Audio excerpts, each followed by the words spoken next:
Boa noite, amigos. Nós estamos de volta como toda segunda-feira. Hoje, aliás, no domingo, porque outros compromissos nas nossas agendas pessoais, tanto minha quanto do Paulo, impediram o programa na segunda-feira. Aliás, se você reparar, vai ver que eu estou em outro cenário que não o habitual, quer dizer que eu estou também fora do Rio de Janeiro, estou em Brasília e daqui que eu estou fazendo o programa. Mas nós vamos tratar sempre, como toda semana nós temos feito, do conflito da Ucrânia e da Rússia, e com a OTAN, os Estados Unidos, a Europa, todo mundo metendo o bedelho nessa história, todo mundo interessado nisso aí, e com foco hoje nas fake news. Mais do que fake news, eles estão construindo narrativas que tentam superar mesmo a realidade, são mais verdadeiras do que a própria realidade.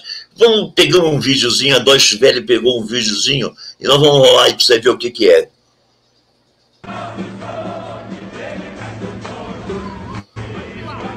Celebrando a guerra, este vídeo supostamente mostra soldados russos dançando antes de irem para o fronte de guerra na Ucrânia.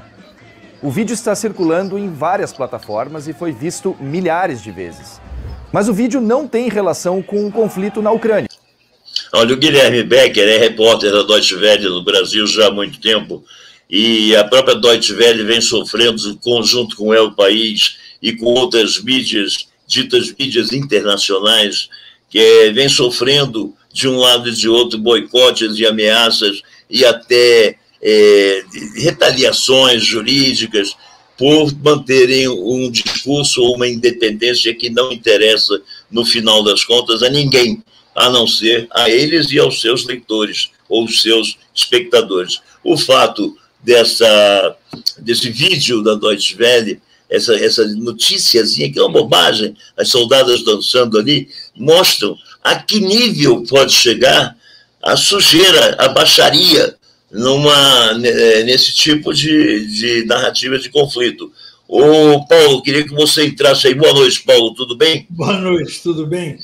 Não, tudo bem, não, tudo mal, porque você imagina, por exemplo, a minha situação. Eu tenho que fazer uma palestra amanhã, na parte da tarde. O que é verdade e o que é mentira? Eu vejo os noticiários são loucos, cada um com uma versão, cada um com um fato diferente.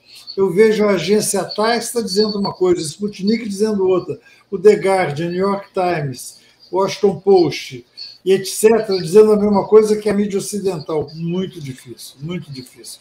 A verdade é que a mídia ocidental não é apenas a fake news, é a forma de dar notícia. Por exemplo, hoje o escândalo, o dia inteiro, no The Guardian, foi a questão dos mísseis atirados perto de Lviv, de escolas, perto da fronteira com a Polônia. É uma base militar.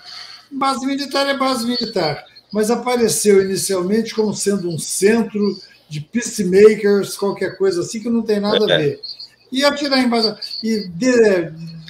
dúzias de pessoas morreram. Na realidade, são 35.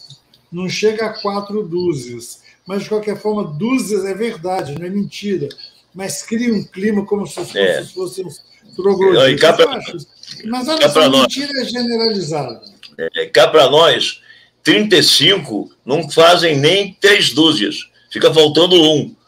Aliás, eu errei a conta, tem razão. Não, mas tudo bem. Que isso, você podia ter falado 3 dezenas, confundiu dezena com dúzia. A gente já está comprando dúzia de ovo de 10 no mercado. Então, agora essas coisas estão mudando muito. Mas eu queria voltar a essa questão das fake news, Paulo, porque eu acho que é o primeiro conflito nesse teatro, nesse cenário internacional que nós enfrentamos hoje, vivemos hoje. Eu falei enfrentando, parece que a gente está brigando, mas a gente está mesmo, né, participando de uma briga.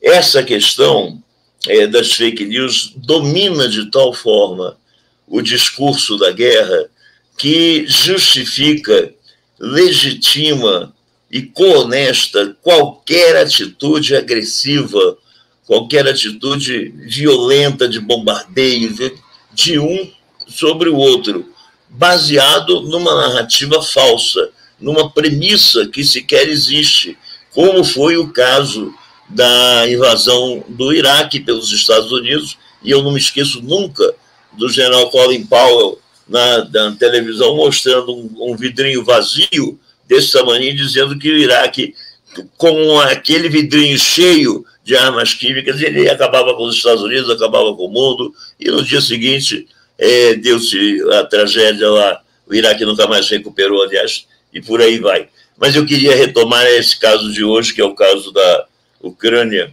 e da Rússia, porque nós estamos ficando perdidos, na verdade, nessas narrativas, nesses meandros que estão pantanosos, que estão sendo criados aí. O que você acha? A menos que eu esteja enganado, a história que você contou é muito interessante, a do Colin Powell, porque parece que, como é usual no caso de fake news, na apresentação ao Conselho de Segurança da ONU, ele usou um PowerPoint. Parece que PowerPoint é muito próprio para fake news, como a gente viu no Brasil. Mas, de qualquer forma, não se pode dizer que a utilização de fake news seja uma coisa nova. Não, ela é histórica. Mais de 1000 anos que se fala isso. A frase, a primeira vítima da guerra é verdade, é uma frase dita pelo Ésquilo, que era um dramaturgo grego 500 anos antes de Cristo, por aí. Mas a verdade é que, com o aumento da capacidade da gente ter informação online a cada minuto, a cada segundo, e a dificuldade enorme que existe hoje de você verificar o que é verdade e o que é mentira. Nós falávamos da possibilidade de inventar fake news, e com as técnicas novas, as chamadas deepfake, que você bota uma pessoa falando com a voz dela, dizendo o que você quiser. Fica muito difícil você saber o que é verdade e o que não é verdade. Mas existem mentirinhas e mentironas, porque mentironas são aquelas que aparentemente são verdadeiras, fazem sentido, e elas são repetidas continuamente. Aliás, o Goebbels já usava fake news antigamente, quando tinha a frase dele que é uma mentira repetida 1000 vezes, torna-se verdade. Mas existe um outro tipo de mentira, que é essa coisa que a gente está vivendo, que o mundo está contra a Rússia. O mundo está contra a Rússia, e o Biden, então, repete, porque os Estados Unidos e os seus aliados estão todos unidos contra esse problema do rompimento da legislação internacional. Número 1, o que a Rússia está questionando é exatamente a ordem internacional. Uma ordem internacional que ela quer mudar. Então, isso já é meio esquisito. Mas essa ideia, os Estados Unidos e seus aliados, Estados Unidos e União Europeia, mais alguns aliados, Nova Zelândia, no caso da Ásia especificamente, Austrália, no caso da Ásia especificamente, Singapura, Japão e Coreia do Sul. Só isso. O resto, todo mundo caladinho. A gente não viu a China se pronunciar, a Índia se pronunciar sobre isso, a Indonésia se pronunciar sobre isso, e agora veio a explosão da mentira, porque o G20, que reúne as maiores 20 economias do planeta, que, aliás, foi um convite do Bush filho, em 2008, sabendo que não dava mais para organizar o mundo em torno do G7. O G20 rachou nessa semana, porque nas reuniões que estavam existindo, o que aconteceu foi que o pessoal do G7, mais alguns aliados, quiseram que o G20 expulsasse a Rússia. E a expulsão da Rússia incluiria também uma carta, uma declaração exigindo, criticando em termos muito duros a Rússia. O que aconteceu? Primeiro que o membro do G20, a Rússia, explodiu contrariamente. Mas essa proposta dos Estados Unidos obteve a negativa da Argentina, obteve a negativa da Indonésia, obteve a negativa da China, a negativa da Índia, até do Brasil obteve a negativa. Quer dizer, até o Brasil. Quer dizer, é uma coisa que você imagina assim, que o mundo está todo unido contra a Rússia. Que mundo é esse? O chamado Ocidente. Aí. Mas o que é o Ocidente? O Ocidente teórico. Não tem a ver, é uma coisa... Mas essa é uma mentira que colou, né? Porque o Biden repete na televisão todo dia. O que cada vez está mais patente nisso aí E eu dou logo um abraço aqui para o Paulo Fonteles, que está ligado aí, está acompanhando aqui com a gente, não é isso? Ele está acompanhando agora. O que está mais patente agora, mais evidente, é que é a OTAN, é o Matheus Fonteles, olha ele aí, Matheus Fonteles está gostando da análise. Obrigado, Matheus, um abraço para você. Então, essa narrativa dos Estados Unidos esbarra na realidade. Ontem ou anteontem eu vi que o Biden estava reconhecendo que a Rússia não havia transgredido legislação internacional como ele tinha, ou o governo dele tinha denunciado na véspera. Então, as próprias fake news, elas vão se atropelando e a gente perde um pouco a noção do que é que a gente está falando, na verdade. Você vê, por exemplo, olha aí essa montagem, isso não é uma montagem, é óbvio, são as fotos feitas aqui. Esse soldado que está aí nessa fila do meio à esquerda, ele pode estar em qualquer lugar, não precisa estar na Ucrânia nem em lugar nenhum, pode nem estar em guerra, em coisa nenhuma. Os prédios estão bombardeados na fileira de cima, precisa você dar uma olhada com cuidado antes de divulgar, porque isso pode ser foto velha, pode ser de conflitos na mesma região, naquela região, que houve muitos conflitos ali, nós estamos sabendo disso. Mas eu queria voltar um pouco aqui, Paulo, você tangenciou essa questão, e eu acho que ela é de suma importância, que é a questão das sanções propostas contra a Rússia. Quer dizer, o negócio é castigar a Rússia, vamos castigar a Rússia, e na medida em que você castiga a Rússia, né, eu vou citar um exemplo aqui para você começar a sua palavra daí. Eu falei para você do McDonald's sair da Rússia, eles têm lá uma cadeia de fast food também, que é o Mumu, e que tem uma aceitação muito grande, é nacional, é russa. Então o McDonald's tem um rival, se não superior, pelo menos à altura. O McDonald's, sendo que vai ficar bem aí, é Mumu. Mas eu queria que você aprofundasse esse raciocínio, porque é um raciocínio aparentemente bobo, mas tem implicações várias. Não, tem muitas implicações. A principal implicação é que saiu até uma matéria no Financial Times ao longo dessa semana, que a empresa dizer que vai sair da Rússia é uma coisa.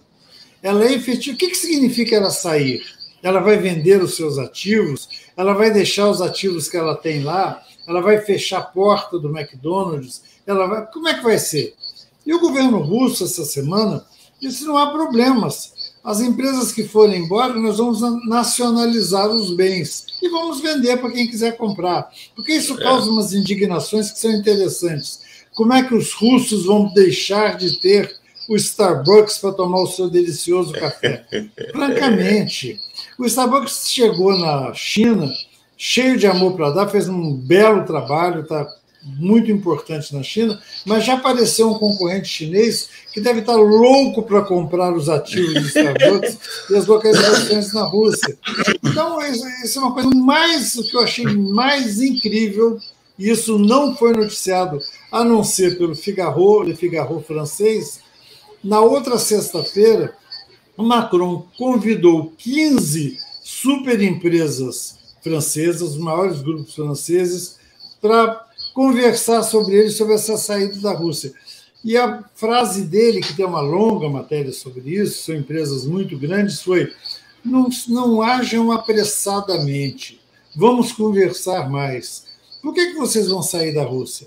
E o Macron animando as empresas a não saírem da Rússia, quando o jornalista fala: as empresas vão sair da Rússia. E, além do que, não há nenhum problema das empresas saírem, porque substitutos existirão. Vamos colocar a questão do Visa e do Mastercard. Já apareceu um substituto chinês. Então, já está lá. Claro. Não tem nenhum problema. Então, as coisas que eles teriam sumido com todas as reservas russas. Hoje, tem uma matéria da Agência Tais, uma entrevista dada pelo ministro das Finanças da Rússia, dizendo: não, dos 650 bilhões, eles pegaram os 300, mas o resto a gente vai agora transformar, na medida do possível, tudo que tiver em dólar, euro, libras e ienes, a gente vai transformar para ouro. Nós vamos manter os yuans, os renminbis chineses. Está tendo muita mentira. A Rússia não vai acabar, vai passar por problema, sim. Há um custo, dificulta, mas não é o fim do mundo. Quer dizer que se eu quiser comprar fertilizante da Rússia, se a Rússia quiser me vender, não tem como eu comprar, porque eu não posso pagar pelo SWIFT, que o SWIFT virou a bomba atômica. Não, claro que você pode pagar. Vai ser mais lenta a operação, mais complexa, porque o sistema chinês não é tão poderoso feito SWIFT por enquanto, se bem que eles estavam trabalhando por enquanto. E o sistema que a Rússia criou, o sistema chama MIR. MIR em russo, se eu não me engano, é paz, mas é uma sigla que quer dizer paz, e que eles criaram depois das sanções sobre a Crimeia.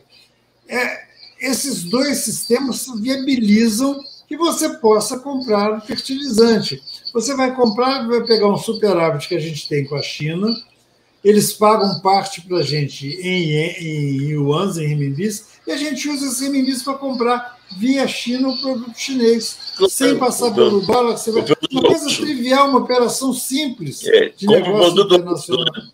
Só para fazer, compra o produto russo. Claro, mas eu estou pensando em fertilizante, que é um produto que... Claro. A narrativa brasileira, essa história do Brasil de que é preciso arrebentar logo de vez as terras indígenas aqui para explorar esse potássio aí por causa da Ucrânia e da Rússia, isso é balela, então? Olha, eu não sou especialista nesses assuntos, mas o que eu tenho ouvido, inclusive do Trigueiro, da Globo News, que é uma pessoa muito ligada nessas questões ambientais, ele tem ironizado, ele é uma pessoa séria, uma pessoa bastante séria, aliás, na minha opinião. Ele não ia inventar que não precisa disso, tem 1000 outras possibilidades. Claro. Está sendo usado, está sendo usado. Mas isso na realidade, isso é mais um estratagema do governo Bolsonaro para as eleições, com vista a fortalecê-lo para a disputa no final de novembro. Pois é, mas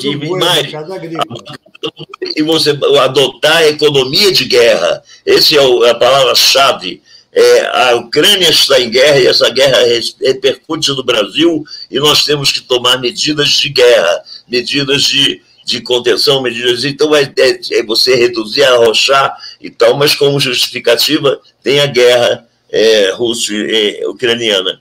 Esperamos que essa guerra dure até novembro, porque pode acabar a qualquer momento também, ou você acha que não? Não, eu acho que é muito difícil saber. Antes, aliás, eu queria até falar sobre isso aí daqui a alguns minutos. Mas olha só, é de uma conveniência total essa guerra para os problemas graves que estão acontecendo na economia brasileira. Subitamente, todos os erros realizados com vendas de subsidiárias da Petrobras, desmonte de muito da Petrobras no Brasil, viabiliza que agora se atribua esse aumento da gasolina, aumento do óleo diesel, exclusivamente à guerra da Rússia. Há 3 semanas atrás não tinha guerra e já estava todo mundo reclamando da gasolina. É claro que aí, como por uma questão política, segurou-se os aumentos e agora aproveitou-se e deu-se um grande aumento à guisa usando como justificativa a guerra da Rússia, o que absolutamente não é a guerra da Ucrânia, o que absolutamente não é verdade. Certo. E outra coisa que eu queria que você também abordasse um pouco é que nessas sanções, Paulo, que a Rússia vai sofrer, nós todos teremos uma parcela não é responsabilidade, mas uma parcela de sacrifício, porque não será uma punição exclusivamente à Rússia, mas será uma punição extensiva também aos parceiros e até quem vive bem, quem se dá bem com o Putin e com a Rússia. Como é que você acha que vai ficar, num primeiro momento, a nossa situação, não só brasileira, latino-americana, terceiro-mundista, com relação a isso? Bom, acho que você tocou num ponto, antes de chegar mais perto da gente, as sanções que a Rússia está colocando, em particular, a proibição de exportação de tecnologias, chips e materiais sofisticados para a Rússia imediatamente respondeu. Respondeu proibindo até o final do ano a exportação de commodities que são fundamentais para as empresas multinacionais do mundo inteiro. Ele não fez uma lista tão grande feito se imaginava. Ele disse que vai acrescentar produtos, mas ele começou a colocar produtos que já dificulta e isso vai se refletir em todo o Ocidente também. Sem falar o preço do gás, que vai subir consideravelmente, o preço do combustível e o aumento da conta de energia geral das empresas europeias. Há muita gente dizendo que quem vai mais sofrer nesse momento será a União Europeia. Por quê? Pela questão da perda de competitividade que as suas indústrias vão ter devido, basicamente, ao aumento do custo de energia. Adicionalmente, a União Europeia, que estava tentando... Tem algum barulho... Não deve ser meu, não. Você está ouvindo um barulho? Não. Barulho estranho. Sumiu. Mas houve a União Europeia, que estava se entendendo razoavelmente, assinou até um acordo com a China e talvez tenha que se afastar da China em função das pressões americanas. Ou seja, os Estados Unidos estão tentando, se eles forem bem-sucedidos, eles vão não apenas fazer um estrago considerável sobre a Rússia, se forem bem-sucedidos, como vão eliminar uma coisa muito ruim, que é a União Europeia, que tem, às vezes, não tem seguido exatamente o que o chefe manda. Então, agora, a China, nesse cenário que você acabou de dizer, ela tem um papel importantíssimo, porque na medida em que os Estados Unidos retaliam a Rússia e a China entra no bolo desse negócio através de triangulações, como você mesmo lembrou, a China ganha um protagonismo, ou pelo menos é coadjuvante de um processo novo que ganha corpo ali naquela região, você não acha? Acho, mas acho que tem problemas. Para a China está ficando uma maravilha, porque ela vai poder comprar ativos russos baratos, de empresas que estão indo embora, ela vai receber gás à vontade, vai ficar muito conveniente a posição da China e ela vai poder intermediar operações da Rússia. Sim. Mas os Estados Unidos não têm apenas as chamadas sanções de primeira ordem. Quando eles proíbem países ou empresas americanas ou empresas de outros países de negociarem com quem eles estão sancionando. Eles proíbem também que qualquer país, que é uma coisa completamente fora da lógica internacional, qualquer país que negocie com países que estão sob sanção podem ser sancionados por uma legislação das legislações que criaram as sanções de segunda ordem. Então, o Biden já começou, eu não sei se você tem ouvido, nos últimos 3 dias, 2 vezes ele já ameaçou a China. Se a China acha que vai resolver o problema da Rússia, nós vamos criar sanções contra a China também. O problema é que as sanções dependem do mundo que vive em dólares. Cada vez mais, essa que está sendo chamada já há alguns anos, começou a ser usada essa expressão no governo Obama, a weaponização do dólar, ou seja, transformar o dólar em arma, é uma coisa que no começo foi muito bem sucedido, só que cada vez mais estão se buscando alternativas ao dólar.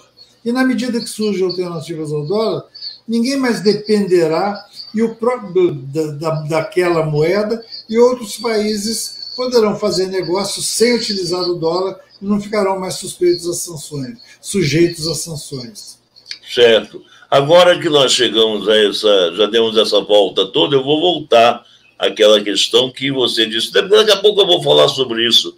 Esse conflito é um conflito para durar até o fim do ano? É um conflito para durar 3 anos, para durar 11 anos, como Irã e Iraque, que você se lembra? Ou é um conflito passageiro? Olha, esta semana a Fundação Fernando Henrique Cardoso trouxe um coronel das Forças Armadas, que era da União Soviética, depois foi coronel das Forças Armadas da Rússia, uma pessoa muito intelectualizada, muito sofisticada, falou na terça ou quarta-feira e deu uma entrevista ótima, dizendo, olha, vocês podem dizer o que vocês quiserem, mas para a Rússia, o problema da OTAN chegar nas portas, na sua fronteira, é um problema existencial. Existencial em que sentido? Existencial no sentido de que, se isso acontecer, a Rússia passa a ter a sua existência ameaçada. E os russos não estão de brincadeira. E na doutrina militar russa, está escrito que, em caso de algo que ameaça a existência da Rússia, a utilização de bomba atômica pode ser muito rápida, independente de ser o primeiro ou uma resposta. Ou seja, isso é muito grave.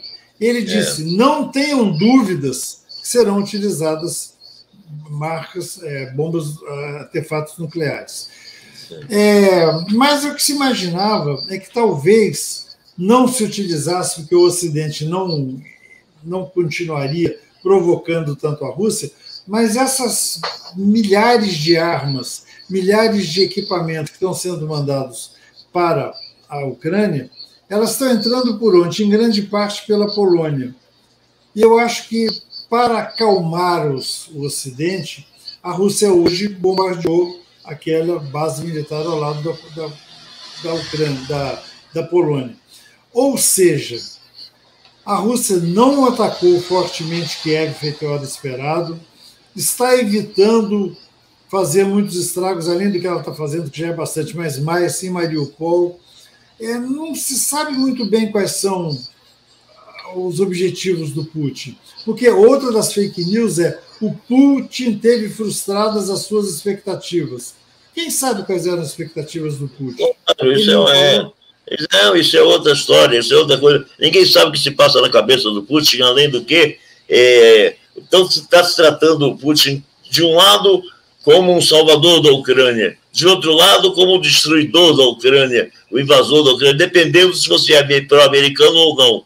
E ele, na verdade, ele tem um histórico de muitas atrocidades e muitas crueldades também, né? Então, é claro que ele, no momento e no contexto em que está envolvido, ele está num papel, não digo confortável, mas um papel bom, a cavaleiro, vamos dizer assim, porque... sim, mas tem sempre mais. Eu que não resisto de dizer que o Putin joga muito bem com as notícias também. Se tem uma coisa que o mundo morre de medo, além de artefatos nucleares, que eu terminou aquela entrevista, eu fiquei assustadíssimo, mas além dos artefatos nucleares, se tem algo que o mundo teme, são os soldados chechenos, que fizeram horrores na Rússia, e o Putin, para acabar com a rebelião, teve que fazer acertos com o pai do atual comandante da Chechênia, e fazer, inclusive, todo tipo de acerto foi feito. Agora foram tropas da Chechênia para os arredores de Kiev. E ele está divulgando que os chechenos estão e ajudarão a entrar em Kiev. Eu vi hoje uma moça que é jornalista da CNN falando de dentro de Kiev que isso está causando um medo muito grande na população, porque ninguém sabe do que os chechenos são capazes. Não deve ter nada a ver, nem sei se é verdade que os chechenos estão lá. Mas virou notícia. Quer dizer, na guerra híbrida vale tudo. Vale tudo. E o fato de serem chechenos, eu não sei se você lembra que um ou dois programas atrás, eu falei de uma ambulância que estava com 4 chechenos andando em Kiev logo depois do primeiro bombardeio, e que as pessoas cuidaram de registrar isso, porque, afinal, os chechenos, eles têm realmente esse trauma dos chechenos. Eu vou deixar você se despedir agora, porque nós já estamos chegando nos 30 minutos do programa de hoje. Vai lá. Não, eu acho que o programa que vem a gente tem que explorar profundamente a questão das sanções, dos seus efeitos sobre a economia mundial, dos negócios internacionais, que é um tema que, como você sabe, eu adoro, e verificar os males que pode fazer para a Rússia, os males que pode fazer para o Ocidente e os males que podem fazer para o Brasil. Vamos fazer isso a próxima vez? O que você Exatamente. Exato, eu acho importantíssimo. Até a menos que aconteça alguma nova loucura. Né? Uma fake news se supere nisso aí. Mas eu acho que é verdade, porque nós não estamos dando tempo até para que as sanções comecem a produzir os seus efeitos práticos, né? Quer dizer, então vamos ter isso aí. Gente, eu quero agradecer a vocês que estão acompanhando aí. Não é muita gente, mas é gente fiel que está elogiando, está gostando. E esse programa, você sabe, ele vai ao ar toda segunda-feira, a partir das 20 horas, no canal do YouTube do Tema Livre. Mas, excepcionalmente, essa semana foi ao ar, está indo ao ar no domingo. Nós vamos voltar na próxima semana, na outra semana, segunda-feira, aqui, para mais um encontro com o Paulo Verracioli. Um grande abraço para todos. Boa noite, Paulo. Boa noite, Bruno.